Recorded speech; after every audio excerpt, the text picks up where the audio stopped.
Assalamualaikum warahmatullahi wabarakatuh. Ketemu lagi di Iyo Irwan Channel. Kali ini Iyo Irwan Channel akan berbagi kembali tentang pembelajaran kelas 4, tema 1, subtema 2, pembelajaran 5. Tema 1 ini tentang indahnya kebersamaan. Baik anak-anak kelas 4, salam sehat, salam semangat. Mari kita giat belajar meskipun dalam masa pandemi yang tengah melanda negara kita ini. Ayo kita mulai untuk pembelajaran kelima. Kompetensi dasar yang akan kalian pelajari dalam pembelajaran 5 ini ada 3 muatan pelajaran. Yang pertama adalah matematika untuk KD 3.8, menganalisis sifat-sifat segi banyak beraturan dan segi banyak tidak beraturan. KD 4.8, mengidentifikasi segi banyak beraturan dan segi banyak tidak beraturan.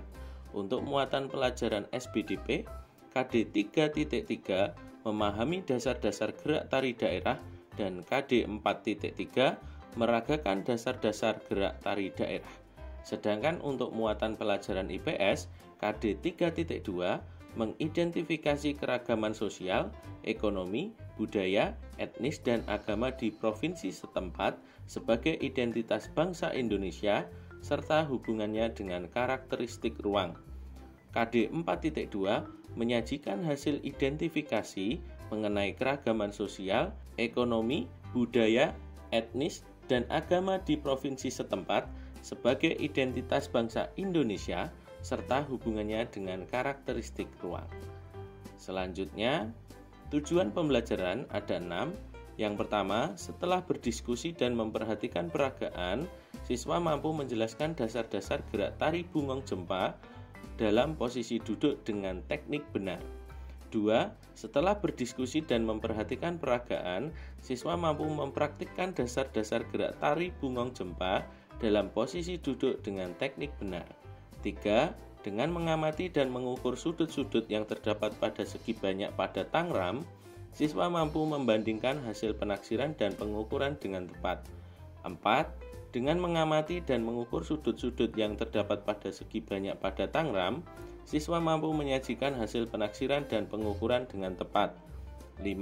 Dengan menggunakan gambar yang dibuat sendiri, siswa mampu menjelaskan perayaan Hari Besar Agama sebagai bentuk keragaman sosial, budaya, dan agama di provinsi setempat sebagai identitas bangsa Indonesia secara tertulis dan lisan. 6.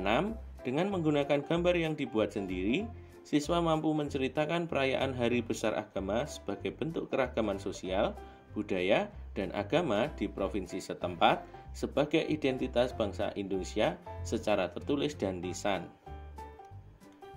Nah, untuk pembelajaran 5 ini, anak-anak, sebelumnya kamu telah belajar teknik menari bungong jempa. Tari bungong jempa dapat ditampilkan dalam formasi duduk atau berdiri. Ayo menari dalam formasi duduk.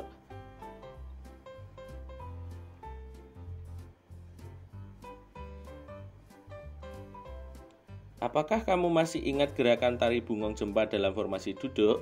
Nah, gerakan tari bungong jempa dalam posisi duduk ini dimulai dari gerakan F, anak-anak. Ada di pembelajaran yang telah kalian pelajari sebelumnya. Jika kalian lupa, kalian bisa menyimak video berikut ini.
Nah, anak-anak, ini adalah gerakan tari bungong jempa dalam posisi duduk.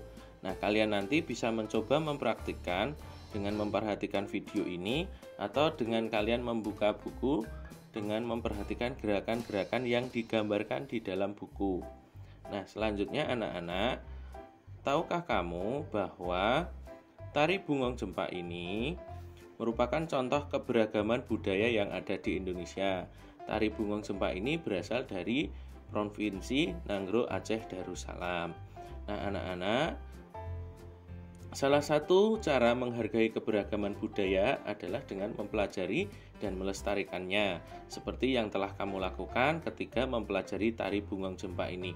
Nah, selain kalian mempelajari tari dari daerah lain, dari Aceh, kamu juga boleh untuk mempelajari tari daerah sendiri. Misalkan dari Jawa Tengah ada tari serimpi, misalkan ada bundan, ada gambyong.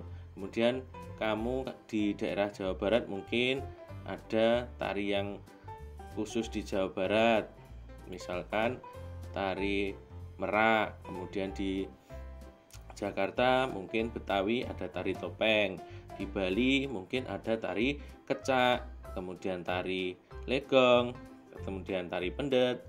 Nah, di Sumatera Barat ada tari piring, dan di daerah lain masih banyak sekali tarian adat yang bisa kalian coba pelajari. Dengan kalian mempelajari itu adalah salah satu upaya kalian dalam melestarikan kebudayaan bangsa Indonesia agar tetap lestari dan dapat dinikmati oleh generasi yang akan datang. Tahukah kamu bahwa Tuhan menciptakan budaya yang berbeda agar kita saling mengenal dan saling menghargai? Tugas kita adalah menciptakan keselarasan di tengah-tengah perbedaan. Jadi anak-anak, adanya perbedaan itu bukanlah suatu penghalang bagi kita. Namun perbedaan itu adalah hal yang wajar, hal yang perlu kita syukuri, karena dengan adanya perbedaan, maka hidup kita ini bisa saling melengkapi. Jadi perbedaan itu adalah suatu anugerah dari Tuhan yang Maha Kuasa. Dengan perbedaan itu, maka kita bisa saling tolong-menolong, kita saling membutuhkan, kita bisa meminta bantuan orang lain, atau bahkan kita bisa menolong orang lain. Kita lanjutkan, anak-anak. Nah, anak-anak, di sini ada gambar tangram. Tangram adalah bangun datar yang terdiri dari 7 buah bangun datar seperti pada gambar berikut ini. Ada beberapa segitiga ini, ada persegi, ada juga dalam bentuk jajar genjang. Lebih banyak ini adalah bentuknya segitiga dengan berbagai ukuran. Nah, anak-anak, tahukah kamu dalam tangram ini jika kita potong-potong bangun datarnya, maka akan menjadi 7 buah bangun datar, dan setiap bangun datar akan memiliki titik sudut masing-masing. Nah, sebagai contoh kita ambil salah satu. Di sini kita ambil segitiga yang berwarna merah. Kemudian setiap sudutnya atau setiap pojoknya kita coba beri huruf. Di sini ada huruf A, kemudian ada huruf B, dan ada huruf C.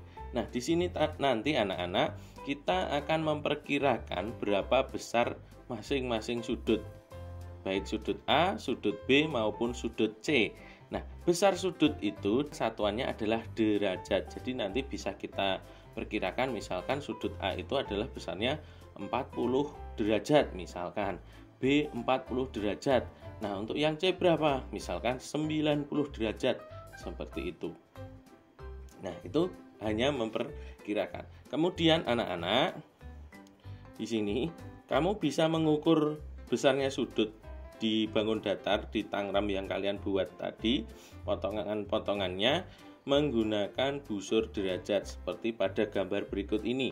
Nah, ini adalah gambar busur derajat, dan yang satunya yang berwarna merah ini adalah bangun datar dari potongan tangram tadi. Nah, cara mengukurnya adalah kita letakkan di bagian titik sudut itu di bagian tengah-tengah dari busur derajat itu. Kemudian dihimpitkan untuk bagian bawahnya, kemudian kita bisa ukur bagian yang miring ini nanti dia berada di angka berapa. Misalkan di sini di busur derajat ini adalah sudut ABC, di sini sudut ABC ini besarnya adalah yang di bagian ini anak-anak, di bagian yang bawah ini adalah 60 derajat. Kemudian anak-anak, setelah kalian melakukan pengukuran terhadap sudut-sudut hasil potongan tangram tadi, kalian bisa masukkan ke dalam tabel berikut ini. Nah, ini contohnya anak-anak. Misalkan sudut A perkiraannya 40, hasil pengukurannya misalkan 45. Untuk sudut B juga sama misalkan. Kemudian sudut C misalkan kita perkirakan 90 derajat dan hasil pengukurannya 90 derajat. Kalian bisa mencoba sendiri karena tadi tangramnya ada 7 buah bangun datar. Kalian bisa beri huruf selanjutnya, misal D, E, F. Jadi sudut D, E, F, kemudian G, H, I, J misalkan. Sesuai dengan pojok-pojoknya atau sudut-sudutnya, kalian beri nama sudut dengan alfabet. Jadi kalian nanti bisa coba sendiri dengan memperkirakan berapa besar sudut menurut perkiraanmu. Kemudian silahkan diukur dengan busur derajat. Kalian bisa mencoba sendiri. Nah, di sini sudah Pak Irwan beri contoh 3 buah dalam segitiga tadi. Sudut A, B, C dikira-kira 40, ternyata hasil pengukurannya adalah 45. Kemudian sudut B dikira-kira 40 derajat, ternyata hasil pengukurannya adalah 45 derajat. Nah, kita lanjutkan anak-anak. Jika kalian sudah memahami cara melakukan pengukuran sudut menggunakan busur derajat. Kesimpulan tentang hasil pengukuran sudut yang telah kalian lakukan tadi, contohnya kamu bisa menyimpulkan seperti ini. Hasil pengukuran dengan hasil taksiran memiliki perbedaan. Jadi tadi ketika Pak Irwan menaksir 40 derajat, ternyata hasil pengukuran dengan busur derajatnya berbeda. Nah, kamu bisa tulis di sini. Hasil pengukuran dengan hasil taksiran memiliki perbedaan. Hal ini dikarenakan taksiran merupakan perkiraan semata, dengan pengukuran dilakukan dengan bantuan alat ukur busur derajat. Selain itu, hasil pengukuran sudut pada bangun datar Tangram bervariasi. Hanya ada beberapa sudut yang besarnya sama persis. Jadi tadi dari hasil pengukuran di Tangram itu tidak semuanya sama. Ada yang berbeda, ada yang 45, ada yang 90, mungkin ada yang 120, mungkin ada yang 60. Nah, nanti kalian buktikan sendiri dengan melanjutkan pengukuran terhadap bangun datar potongan Tangram yang telah kalian buat. Nah, ini adalah contoh kesimpulannya. Kalian bisa membuat kesimpulan berdasarkan apa yang kalian lakukan. Kalian buat sendiri, bahasanya kalian buat dengan bahasa kalian sendiri. Nah, anak-anak, perbedaan itu indah loh. Perbedaan itu anugerah dari Tuhan Yang Maha Esa. Kita harus mensyukurinya dengan menunjukkan sikap saling menghargai. Jadi anak-anak, kita harus menghargai perbedaan yang ada. Kita tidak boleh mencela, kita tidak boleh menghina, kita tidak boleh mengolok-olok, atau kita tidak boleh melakukan bullying. Untuk anak-anak zaman sekarang istilahnya adalah bullying. Jadi kita tidak boleh menghina orang lain, kita tidak boleh memandang orang lain dari fisiknya saja, kita tidak boleh memandang orang lain berdasarkan asal-usul sukunya, kemudian agamanya, kemudian besar kecilnya badan, kaya miskinnya, itu tidak boleh sama sekali. Karena manusia itu memiliki harkat, derajat, dan martabat yang sama. Jadi kita sama-sama manusia, kita punya hak yang sama, kita derajatnya sama. Jadi kita harus saling menghargai, saling menghormati. Mengapa demikian anak-anak? Karena kita tidak bisa hidup sendiri, karena manusia itu adalah makhluk sosial. Apa buktinya? Nah, ketika kalian orang kaya, kalian itu tetap makan nasi. Coba, nasi itu yang menanam siapa? Petani yang menanam padi kan, jadi beras, kemudian dimasukkan ke mesin penggilingan padi, kemudian jadi beras, kemudian berasnya dimasak jadi nasi. Tentu tidak bisa seorang kaya itu menghina petani tersebut, karena ternyata petani tersebut memberikan manfaat yang sangat besar bagi orang lain. Nah, sebaliknya yang petani juga tidak boleh menghina orang kaya. Mengapa? Karena hasil panennya juga dibeli oleh orang kaya. Artinya, semua yang ada di dunia ini anak-anak, perbedaan yang ada ini adalah saling melengkapi. Karena nanti akan saling membutuhkan. Yang merasa kekurangan di bagian A nanti bisa ditutupi oleh si B yang punya kelebihan di A. Kemudian si B itu juga bisa membutuhkan si A kalau dia merasa kekurangan, bisa saling melengkapi, saling membantu, tolong menolong. Nah, kalian juga harus seperti itu. Kita lanjutkan. Apakah kamu pernah mengikuti atau melihat perayaan hari besar agama di sekitar tempat tinggalmu? Nah, anak-anak, di Indonesia ini ada 6 agama yang diakui. Ingat, ada 6 agama yang diakui, mulai dari Islam, Kristen, Katolik, Hindu, Buddha, sampai Konghucu. Nah, kalian sesuaikan dengan apa yang telah kalian ikuti atau apa yang telah kalian lihat tentang hari besar agama. Mungkin di sekitarmu ada hari besar agama Islam, mungkin di sekitarmu ada perayaan hari besar agama Kristen atau Katolik atau Hindu atau Buddha atau bahkan Konghucu. Jadi apa yang kalian lihat tolong kalian ceritakan kepada Pak Irwan melalui sebuah gambar. Nah, contoh gambarnya seperti ini anak-anak.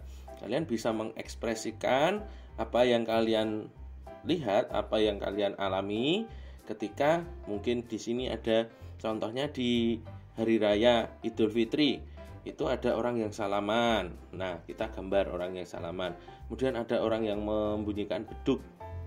Nah, kita gambar juga orang yang membunyikan beduk. Nah, kemudian yang sampingnya itu ada perayaan hari raya Idul Adha. Di sini ada orang yang membawa hewan kurban. Kemudian ada yang membagikan daging kepada orang yang berhak. Nah, kalian silahkan gambarkan apa yang pernah kalian alami, apa yang pernah kalian lihat sesuai dengan yang ada di sekitar tempat tinggal kamu.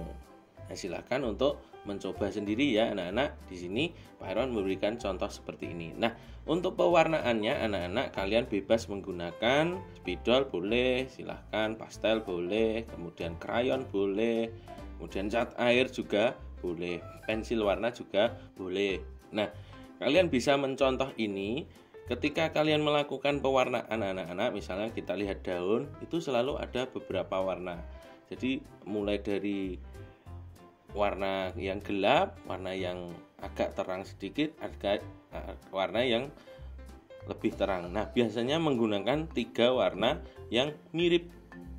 Nah, misalnya kamu lihat di sini, di daun itu ada warna hijau, ada warna birunya juga sedikit, ada warna kuning, dan ada hijau tua, ada hijau muda, ada kuning. Kamu lihat di bagian matahari ini anak-anak, ada warna oranye, ada warna kuning. Nah, di sekitarnya ada warna merah. Nah, ini adalah penggunaan warna. Kemudian di sini coba kalian lihat di bagian awan, ada warna ungu, ada warna pink, dan ada warna putih. Itu adalah teknik pewarnaan. Sehingga dengan menggunakan teknik pewarnaan kombinasi 3 warna seperti contoh gambar ini, dari mulai yang gelap, agak terang, dan yang paling terang, maka akan membuat gambarmu lebih menarik. Kamu bisa coba pada gambarmu. Pak Irwan tunggu ya hasil gambarnya, bisa nanti di Japri atau di WA-kan ke Pak Irwan. Selanjutnya anak-anak, sekarang saatnya kamu menceritakan secara tertulis tentang perayaan hari besar keagamaan yang pernah kamu ikuti atau yang pernah kamu lihat di lingkungan tempat tinggalmu. Tadi kan kalian menceritakan dengan gambar, kalian mengekspresikannya dalam bentuk gambar. Nah, sekarang Pak Irwan meminta kalian untuk melakukan cerita atau menceritakan, menuliskan pengalamanmu dalam bentuk tulisan. Nah, di sini akan Pak Irwan beri contoh. Nah, di sini contoh ceritanya, salah satu hari besar keagamaan yang pernah saya ikuti adalah Idul Fitri. Setiap tahunnya saya merayakan Idul Fitri bersama keluarga besar. Malam sebelum Idul Fitri, saya dan teman-teman mengumandangkan takbir di masjid dekat rumah. Keesokan harinya, Saya dan keluarga berangkat bersama ke lapangan untuk melaksanakan sholat Idul Fitri. Hari Raya Idul Fitri adalah momen untuk saling memaafkan.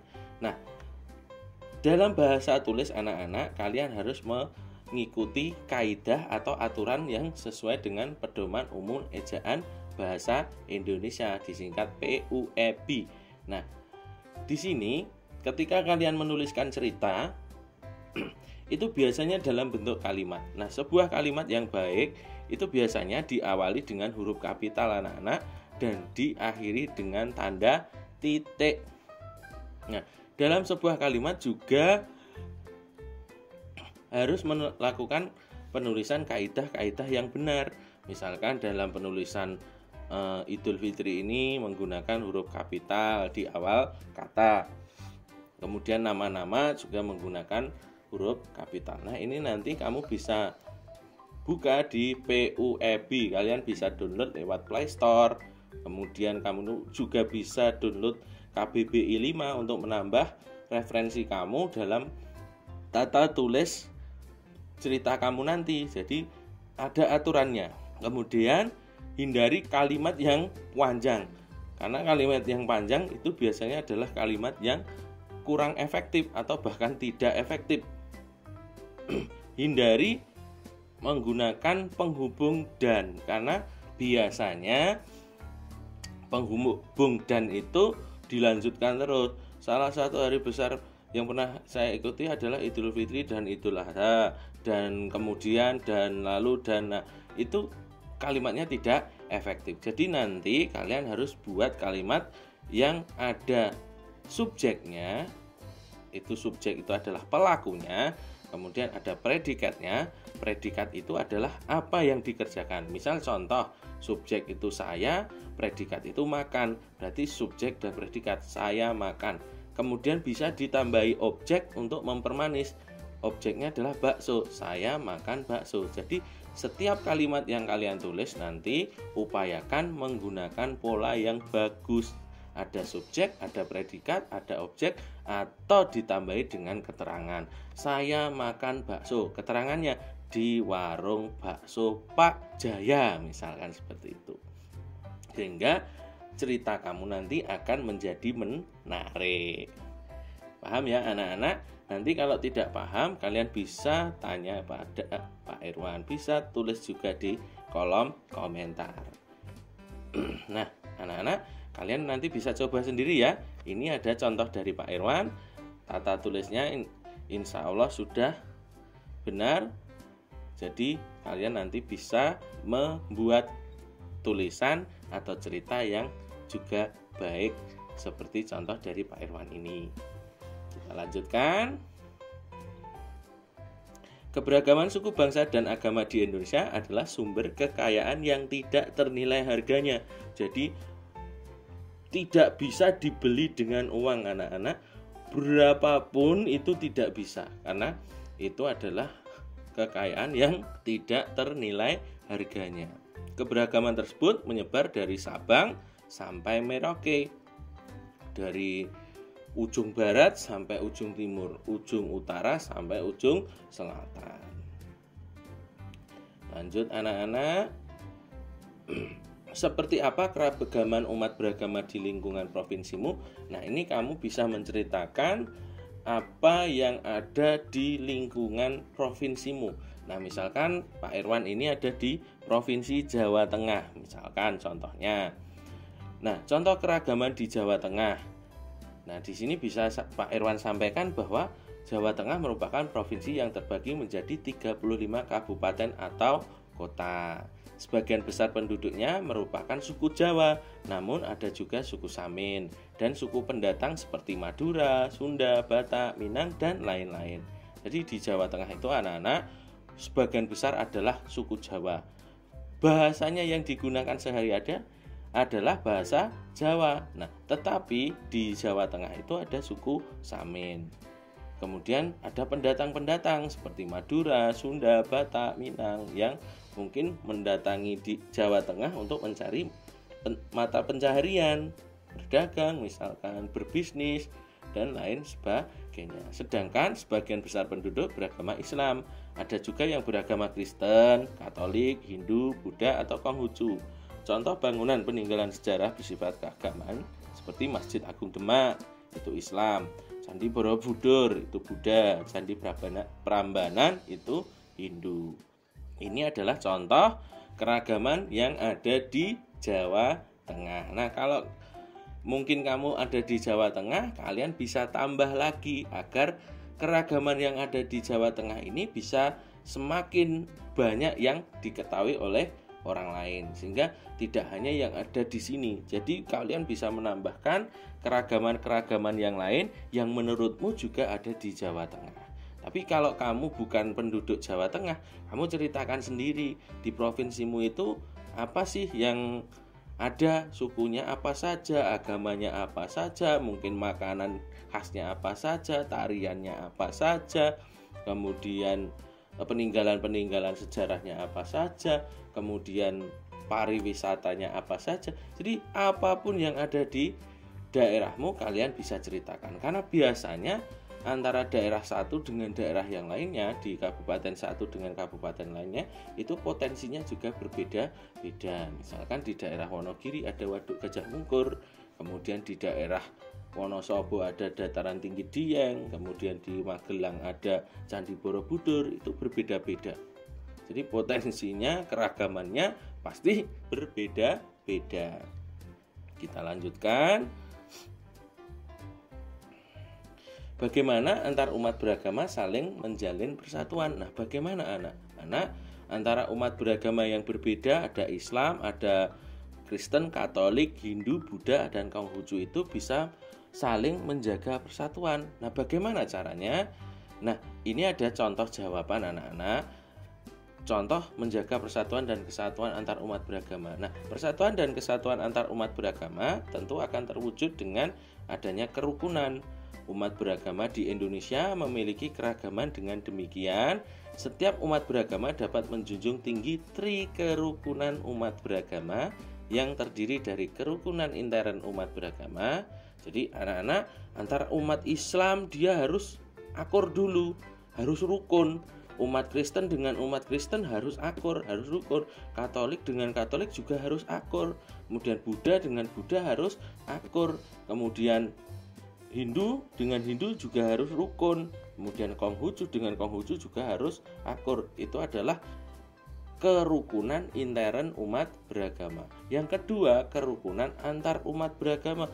Jadi antar umat beragama, baik Islam, Kristen, Katolik, Hindu, Buddha, dan Konghucu, semuanya harus rukun, harus saling menghargai, harus saling menghormati. Jadi semuanya nanti bisa menciptakan kerukunan yang membawa persatuan dan kesatuan, yang semakin memperkokoh negara kesatuan Republik Indonesia. Dan yang ketiga anak-anak, kerukunan umat beragama dengan pemerintah. Jadi antara umat beragama yang 6 tadi dengan pemerintah itu juga harus rukun. Tidak boleh mereka menggunakan kekuatannya sendiri untuk menyerang pemerintah, atau sebaliknya pemerintah membuat atau membelenggu umat beragama. Jadi semuanya harus rukun. Dengan adanya rukun, lingkungan menjadi nyaman, tenang, aman. Nah, akhirnya akan menjadi persatuan dan kesatuan yang kokoh. Nah, selain itu perlu adanya kesadaran setiap umat beragama tentang pentingnya persatuan dan kesatuan. Harus sadar pentingnya persatuan dan kesatuan itu apa. Jangan hanya dalam semboyan saja, bersatu kita teguh, bercerai kita runtuh. Jangan hanya dijadikan jargon atau semboyan saja. Harus tahu pentingnya apa. Mengapa demikian? Kita harus tahu bahwa lidi itu kalau hanya satu itu tidak bisa digunakan untuk menyapu. Tapi ketika ada 100 lidi kemudian diikat jadi satu, maka dia akan berguna. Indonesia juga sama, negara kita, rumah kita sendiri, sekolah kita, masyarakat kita, pemerintahan kita, Semuanya jika bisa bersatu maka akan menjadi kuat. Nah, setiap umat beragama juga perlu memiliki rasa tepos liro. Tepos liro itu apa? Tenggang rasa. Bisa merasakan apa yang dirasakan oleh orang lain, bisa memberikan hal-hal yang selayaknya diberikan. Contoh adalah ketika ada orang yang sedang beribadah, kita diam, kita tidak mengganggu, kita memberikan waktu. Karena apa? Karena kalau kita sendiri yang beribadah, kita juga ingin diberi waktu, diberi ketenangan, diberi kesempatan. Sehingga ketika orang lain yang berbeda atau bahkan sama juga agamanya dengan kita juga harus tepos liro, harus tenggang rasa, karena kita juga merasakan apa yang dirasakan oleh orang lain. Saling menghargai juga dan atau saling menghormati perbedaan masing-masing. Inilah anak-anak contoh menjaga persatuan dan kesatuan antar umat beragama. Semoga kalian nanti bisa menjadi anak yang mampu mengendalikan diri dan menjaga kerukunan sehingga persatuan dan kesatuan bangsa ini bisa semakin kokoh. Kita lanjutkan. Apa yang sudah kalian pelajari anak-anak dalam pembelajaran kelima ini? Kalian tadi sudah mempelajari tentang gerak dasar tarian Bungong Jempa dalam posisi duduk. Nah, dalam posisi duduk tadi ada beberapa gerakan yang dimulai dari gerakan F tadi anak-anak. Kalian bisa ulangi kembali videonya agar kalian makin mudah dalam menghafalkan gerakan tari Bungong Jempa. Kalian juga bisa berselancar di internet, buka YouTube juga bisa untuk melihat gerakan dasar dari tari Bungong Jempa.